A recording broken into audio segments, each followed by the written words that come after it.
right, I'm recording. Yeah, so I started listening to The Used and have not given it my full attention yet. So I have to take a look at that later on. I'm looking at it now. Meds. Yeah, I knew that was coming out. I just forgot that it was coming out this week. So much good stuff, man. So, like, I don't know where we're going to start this episode. I might just start it here. So, because there's just a lot to talk about, I feel like. The Dangerous Summers, Gravity, was just released, that album. The story so far with I Want to Disappear. Avril Lavigne's Greatest Hits, which we don't really need to talk about, but it's notable. Anything needed to be an EP. In Her Own Words, Beg for More, new song. Love that. I feel like there's more, too. Stan Atlantic had a new one that I feel like did not get hardly any praise, at least in the YouTube comments, but I thought the song was fine. It's called Criminal. I think it was a collab with another artist named Polaris. I think that was it. Did you see that there was new Hot Mulligan? I didn't, not yet. I did notice the new Day to Remember track. Did you? I think. No, not Day to I'm sorry. I'm thinking the wrong fucking band. Wonder Years, I meant. Wonder Years, okay. Yeah, they did a cover of Thrice. Okay. Called Deadbolt. I'm trying to think. I'm going through. And that came out last week. Oh, Something Corporate has a new song, Death Grip. Oh, okay. Which isn't What bad. The fucking Hot Mulligan, I didn't know that. Why Yeah, didn't anybody tell me? I should have sent it to you. End Eric Sparrow and the Life of Him. I haven't listened to it yet, though. Oh, you sent me this, right? Did I? I don't know. I feel like it looks familiar. I don't think I did. Okay. Because you were on vacation. I sent you In Her Own Words. Okay. Yeah, the only thing that I sent you this week was Harlan Williams on that podcast and then a few other songs. But yeah, man, this is really a good week for new music. Officially summer, yeah? Yeah, feel like there's a lot to do this weekend. So yeah, guys, I guess we're just starting the podcast episode now, but suck on this. yeah, there's a lot of new music. We're recording this on Friday at 10 till noon Central Time. So we've had only a few hours to digest some new music. John and I, if you've been listening to the podcast, we of course have been really excited about the Dangerous Summers' new album, Gravity. That just dropped. So I listened to that maybe twice at least already. Did you get a chance to listen to it? Listened to it all the way through once, and then had to move on to something else. Gotcha. And work. But Okay. I did listen to it once all the way through and enjoyed it. Okay, so we made some bold statements over the last few weeks saying that we feel like this could be potentially album of the year based on the 3 singles that were released prior to this album. How do you feel after listening to the album so far? Well, I feel like even after hearing the 4th single, I would have felt the same way too. Okay. And then the rest of the albums. I mean, it's not perfect. It's not banger after banger after banger. No, but it doesn't completely fall off or anything. I agree. I think it finishes really strong too. So altogether, it's a really good album. I do want to say before I forget, I am a little surprised that they didn't throw on some of the singles prior to these last 3. So like over the last year or so, like Fuck 'Em All's good. I feel like there's some more. I need to probably pull up my Spotify and take a look. But I feel like there's a couple more. Let me look real quick. We Can't Stop. All I Ever Wanted Was a Chance to Know Myself. Like, I feel like there's a few songs that could have still fit on here, but, you know, they're a couple years old, so I kind of get it. Yeah.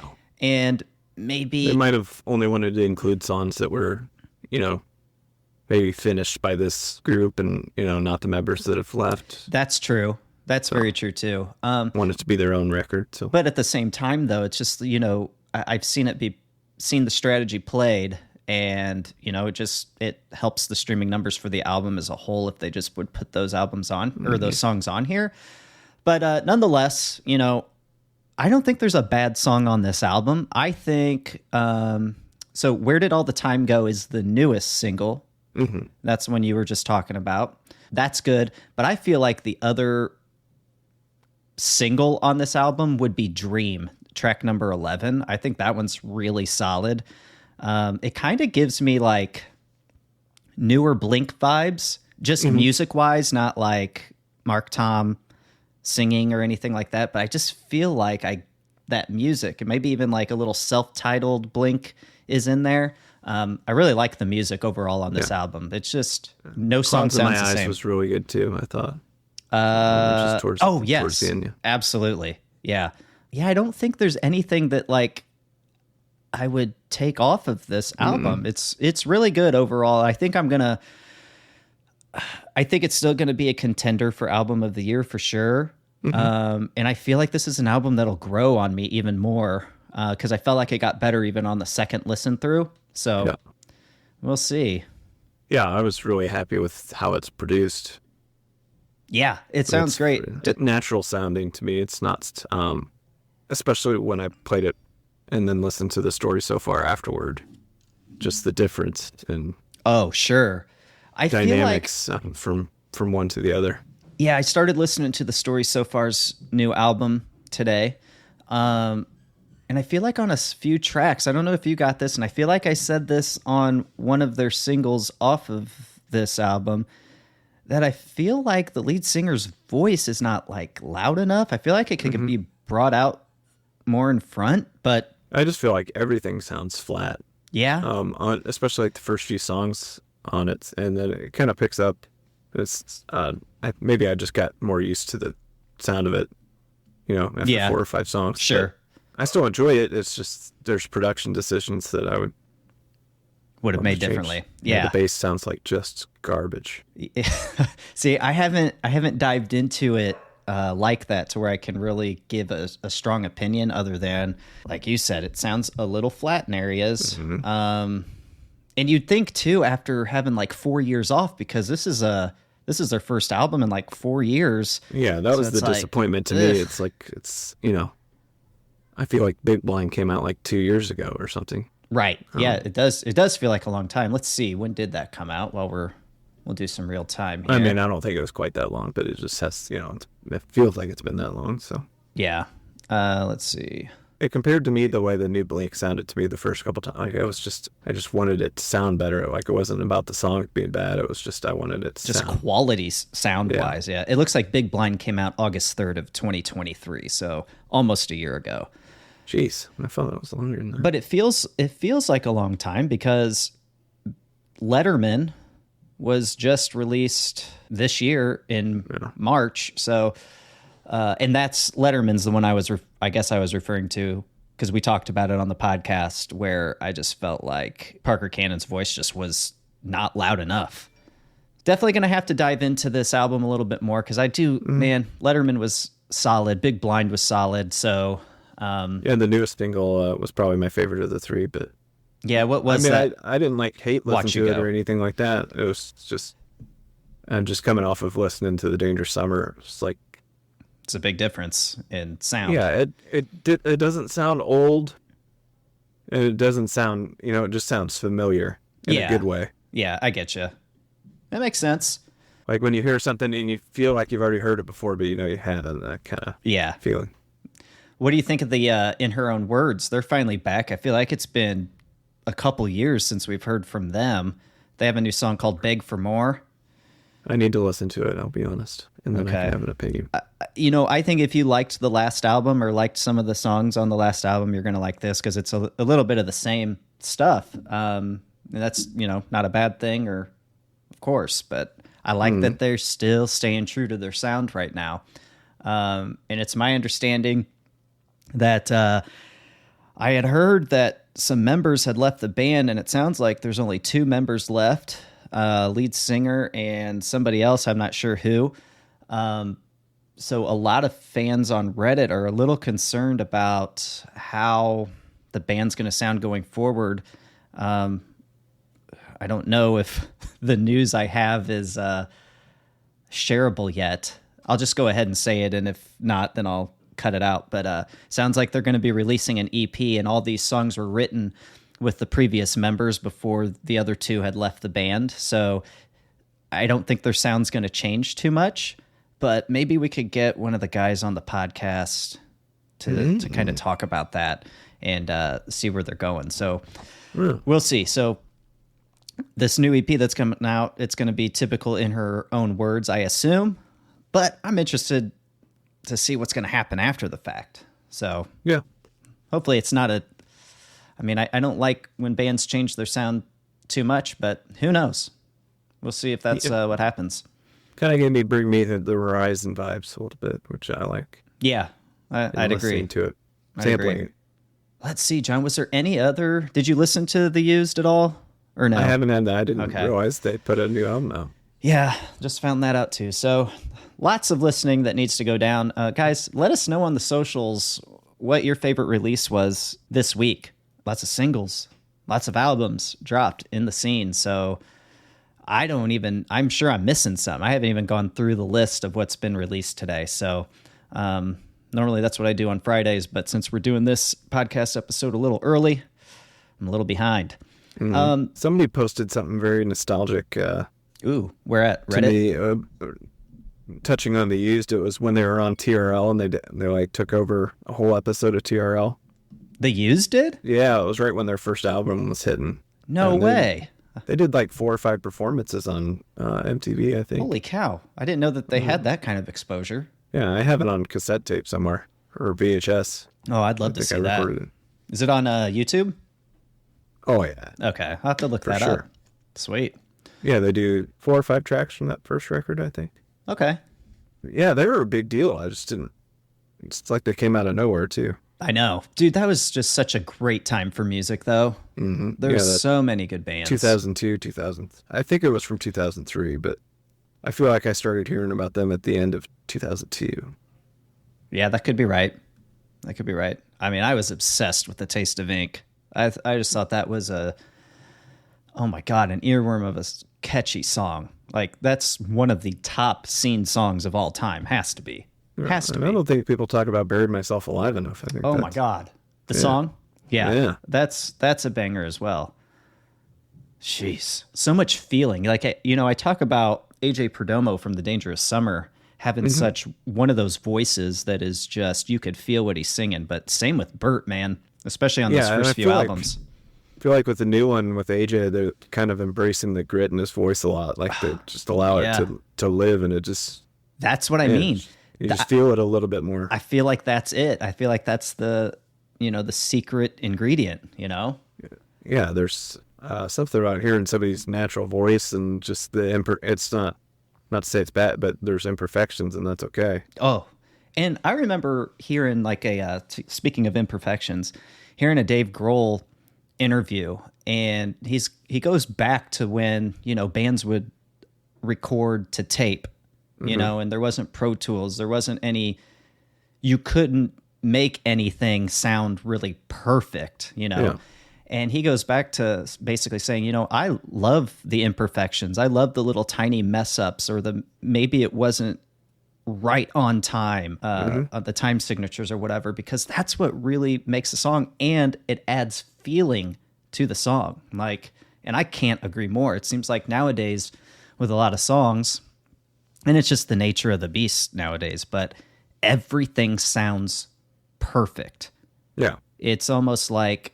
That's not to say if they had those tools back then, they wouldn't have been doing the same thing. It's just they didn't have it, so... Right. But I do feel like that songs back in the day, I would even say early 2000s and backwards, just had more feeling. Mm-hmm.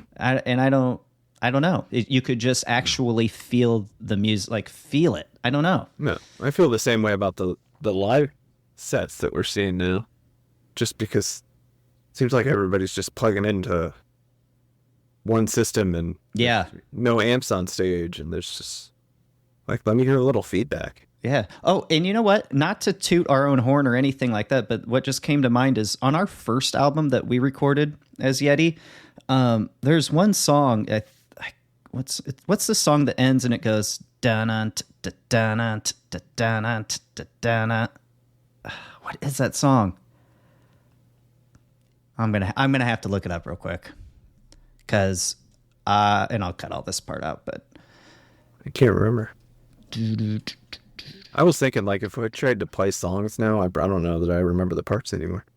I think you would. Like I would have, like, 5 years ago. It's not, who knows? It's not someone else. Straightforward, maybe? That sounds right. No, it's not that one.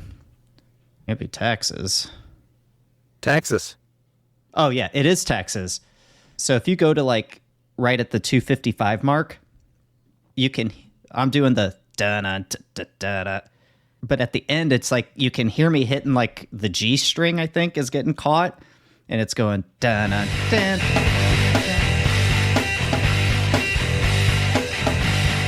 And it's a complete mess up, but it sounds pretty good to me. Like, I feel like it adds to the flavor of the ending. It just adds another element. But it kind of goes back. That's an imperfection that wasn't supposed to be there, but because I messed up on guitar, it still came out okay. Yeah. So. Yeah, there's a part in Shades Rebellion where I play an accidental fill, and it's just like the perfect fill, and I could never recreate it because I don't remember how I did it.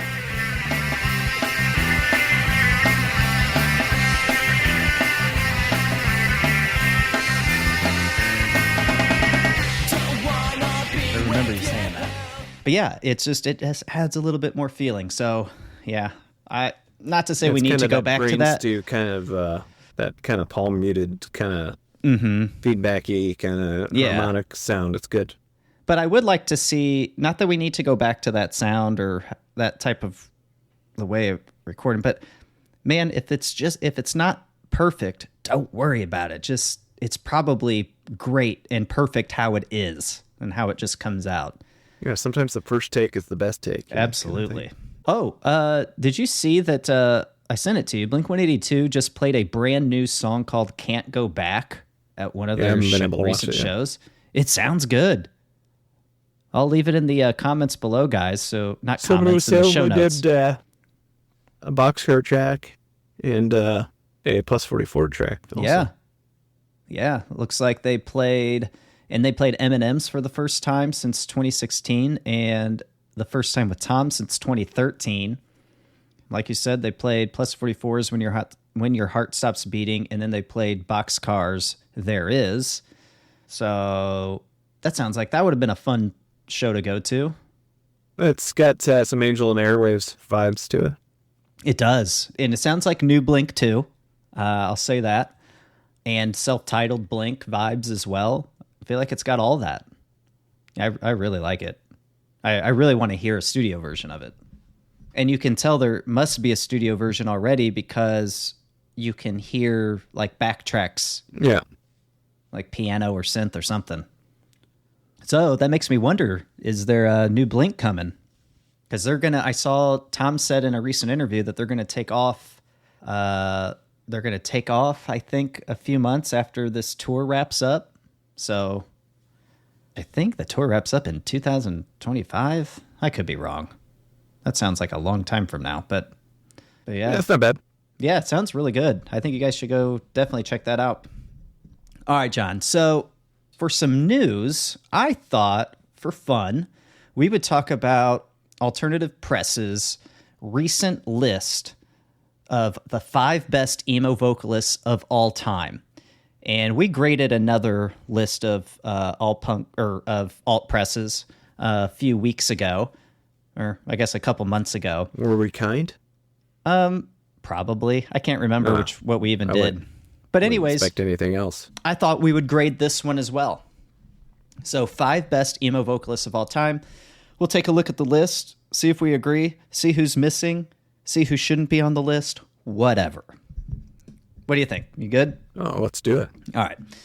So the article reads, who's the greatest emo vocalist of all time? It's a difficult question with dozens of options. The music has evolved in the ensuing decades, never the same between generations, and made way for a lot of top-tier singers who've made their own distinct mark on the genre.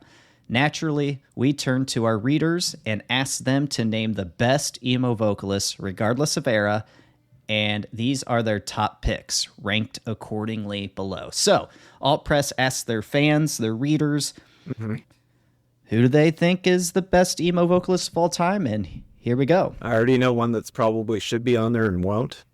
Okay. Because of being so problematic. And Jesse from Brand New should be on there and probably is not going to be on there. Okay. Well, let's see.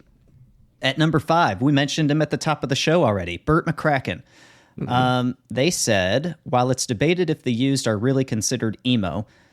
See, that's the thing, too, with this list. They were definitely adjacent. I'd say he's fine to be on this list, and I think he deserves to be on this list, but emo is almost, can be at times subjective. So I guess when we add our thoughts to this, maybe we should kind of keep that in mind. But it does go on to say, while it's debated if the Used are really considered emo, Burt McCracken definitely delivers anguished, high-octane performances that stack up against some of the genre's classic songs. Across 9 studio albums and a forthcoming B-Sides LP, the band have managed to remain fairly unclassifiable, mixing post-hardcore, emo, and pop-punk, among others, into a dizzying spell that's just as potent as the day their self-titled debut dropped in 2002. The Taste of Ink, a standout from that LP, embodies the 2000s mall emo era and continues to be a setlist staple to this day. Can't agree more. I think Burt McCracken deserves to be on this list. All for the reasons we mentioned at the top of the show. You could feel what he's singing, and he's got that voice that if you hear it, you know it's the band, which I think is a great trait for every band to have. Yeah. He really destroyed his voice. I mean, with those first few albums and having to tour him, I think. Yeah, I don't know that he actually screams anymore. I don't think he could. I think he's got somebody, I think like one of the guitar players screams now, at least from videos I've seen. Yeah, I don't think like Buddy from Senses Fail doesn't scream really anymore either. I think really? He can't do it either. And I wonder if they like... Never could sing anyway. But. Yeah, I know. You're going to get some shit. I have before. I know. I have a slightly infamous YouTube comment about it. I do wonder if those guys who can't scream anymore, if maybe they had the wrong technique back in the day. I imagine they probably did. Yeah, what do they do when they stub their toe now? I don't know. That's a good question. They just sing. They just sing. Let it out in song. All right, coming in at number 4 on the list is Patrick Stump. So it says, Fall Out Boy are a lot more influenced by pop these days, but no matter the era, Patrick Stump has always possessed an inimitable style. Influenced by the Get Up Kids and Saves the Day, he uses his soulful, gigantic voice to increase the drama and atmosphere, which is aided by Pete Wentz's evocative lyricism. Stump's belts are as iconic as the band's biblically long song titles, and if you ever listen to their isolated vocal tracks, you'll get why readers included him in this list. Yeah, Don't disagree. I think Patrick definitely deserves to be on the list. I have no qualms about that. What about this one, John? Coming in at number 3, Anthony Green. Says Anthony Green was named the best post-hardcore vocalist, but our readers decided he was worthy of this title too.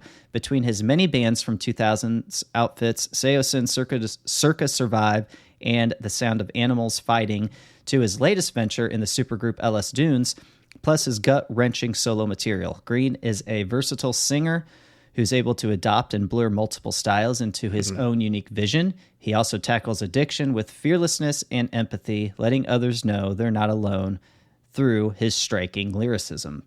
I don't know. I guess that's okay. I'd have to listen to more of his songs. I'm trying to place when he was in Seosin. I mean, early 2000s? Yeah. Has to be. I could see that. I wouldn't say one of the best, but yeah. But I see what they're saying. I think it just made me think of another one I would throw on the list too. But I never got into his bands though, so I don't have a lot of experience with his vocals, I guess. So I don't know. Sure, I'll just say sure. But if I can think of anybody else, I would probably throw him off the list. All right, coming in at number 2. Wait, who would you add instead of him? Well, they might be on the list. Okay, fine. Number 2, Hayley Williams. It can be argued that Paramore are more pop-punk than emo, at least in their earlier days. But either way, Hayley Williams has left an immeasurable mark on the genre as a whole. What did you say? I would argue the same, that they're not emo. But yeah, but then again, I don't feel like they're pop-punk either. another pop. You think they're just more pop rock than anything? Mm-hmm. Okay, I could see that. It goes I on don't to consider say, Avril Lavigne pop punk either. I mean, she's just pop. Paramore is way more rock than Avril Lavigne is. Correct. For sure. Pop rock then. But, you know, Paramore definitely fell into the emo scene. So, I mean, I get why she makes the list. And I feel like you do have to have a female on here. Because I truly, whenever I think of, and I was just having this conversation with my 9-year-old daughter, like, who's your favorite singer? She was asking me who my favorite singer is. No men ever come into mind when I'm trying to think of my favorite vocalist ever, because I just feel like naturally women have a better voice, an easier to listen to voice. It's prettier, it's soothing, you know. Maybe it's got, I don't know why, maybe it's like more of like a mother, I don't know, vibe or motherly vibe you get or something because it's a woman. I think female voices are more soothing overall, but yeah. It's so I feel like you have to have a woman on this list. If not, then you got to throw the list out. So I feel like if you're going to have any emo woman on here, it's got to be Hayley Williams, because who else would you have? You know, and Hayley's got a great voice. Like, she's got a strong voice. Girl can sing. Yeah, but I don't know about number 2. I'm not mad about this. Yeah, I don't know about number 2, but you know, it becomes a popularity contest with these lists too, so I can't disagree. I don't know about placement either, but I'm not mad about number 2, I guess. But here's number 1. Can you guess what number 1 is though, John? Should be easy. For emo singer? For emo singer on Alt Press's list. Is it, what's his name from My Chemical Romance? You got it, Gerard Way. Yeah. It says, of course, Gerard Way was going to snag the top spot. When people think of emo, the My Chemical Romance frontman usually comes to the front of mind because of his immense impact on the genre. Taking notes from Queen and Britpop, Way is a phenomenal storyteller whose theatrical, soul-bearing performances make MCR's songs feel like high drama. Mm-hmm. I never got into My Chemical Romance, but dude can sing for sure. Like I think I have no qualms about him taking the top spot. No, makes sense. Yeah, it does. I still would have a couple in there that weren't in there. Okay, so who would you add? Jesse from Brand New. Yep. I'm not shocked that Adam from Taking Back Sunday's not on there because his voice is inconsistent sometimes. So. Yeah, it would be interesting if his voice stayed consistent. Do you think he makes the list? I think he does. I don't know. Maybe. My other pick would be Aaron Gillespie from Under Oath. Ooh. So he's the non-screaming voice from Under Oath. Yep, I could see that. Again, not quite emo. Yeah. Hard, post-hardcore, whatever they want to call it. But yeah, I mean, he sings the more emotional parts of a song, I think, really. Yeah, so when we first started going over this list, even the article says, while it's debated if the Used are really considered emo, okay? So there are bands that could be emo adjacent, okay? Mm-hmm. So I wonder, and I don't know that if they should necessarily be on this list, but you do look at Blink, okay? Predominantly pop punk, but that self-titled album was more emo to me than anything. Am I wrong in saying that? Mm-hmm. I don't think either one of them are regarded as tremendous vocally, though. True, but when you got... They work together really well. They do work together, but I guess they both have... Kind of goes back to like what I said about Burt McCracken from The Used. If you hear one of his songs, hear him just singing, you know it's a Used song. Just like if you hear Mark singing, you know it's Blink. If you hear Tom, you definitely know it's Blink. You know it's Angels and Airwaves, whatever. Yeah, just because they had that emo record, arguably an emo record in the self-titled album, I wonder if they should be on this list. I'm going to say no. I don't think they should be on this list, but I'm just throwing it out there, something to think about. Ace Enders, too? Yeah, from early November. Yeah, I could see that. What's his name from something Corporate's pretty good, too, really. Andrew McMahon. Yeah, if you had like Jack's Mannequin, that could fall in that emo. Sure. And Chris Carrabba, too. Chris Carrabba, I think, definitely needs to be on this list. Yeah, I think he's probably like most talented vocally.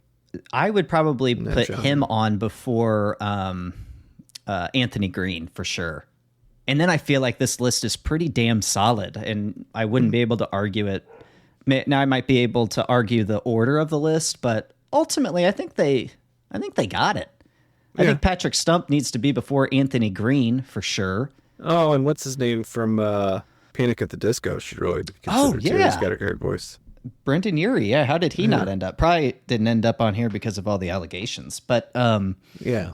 Well, I think that's for sure. Jesse from Brand New's not on there either. But that's just me. I understand it though. Yeah, people are afraid to voice their opinion there. Don't want to get.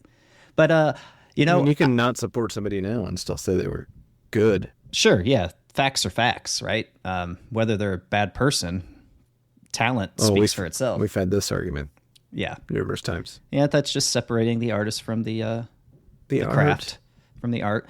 I will say too, and I'm not trying to make it sound like a love fest for The Dangerous Summer, but AJ Perdomo's voice, if you want to put The Dangerous Summer in the emo category, his voice, he at least deserves to be in the top 10 of this list, if there was a top 10. Mm-hmm. Just, you get that feeling, man. I think any singer that can give off some feeling, man, they deserve to be on the tops of lists for sure. So yeah, if you were to grade this list as it is, we got Burt McCracken, we got Patrick Stump, then Anthony Green, Haley Williams, and Gerard Way. That's from 5 to number 1. What would you grade this? B. Yeah, I think I'd go B-ish. B as well. Only because I feel like Chris Carrabba and Anthony Green should switch. But to be fair, I don't really have a lot of experience with Anthony Green's voice, so maybe he does need to be on the list. No, it's a little white. I mean, it's a pretty white list too. Yeah, but when you're thinking of the emo scene, it was pretty white. I guess you could say it's historically. Yeah, right. It's a pale list. Right. All right. Well, John, I don't got anything else. You got anything? No, just recovering from vacation and just ready to do nothing. I hear you, man. Anyways, all right, guys, let us know. Let us know what you think of this list. Let us know what you'd grade it, and let us know on the socials. All right, guys, that'll do it for this episode. So thank you so much for tuning in. If you're really digging our show, please consider helping us spread the word and leaving us a review in Apple Podcasts and or on Spotify. A 5-star review would be greatly appreciated. And please let us know what you like most about this show and what you'd like to hear more of. So with that, thanks again. Remember, spread love. Peace.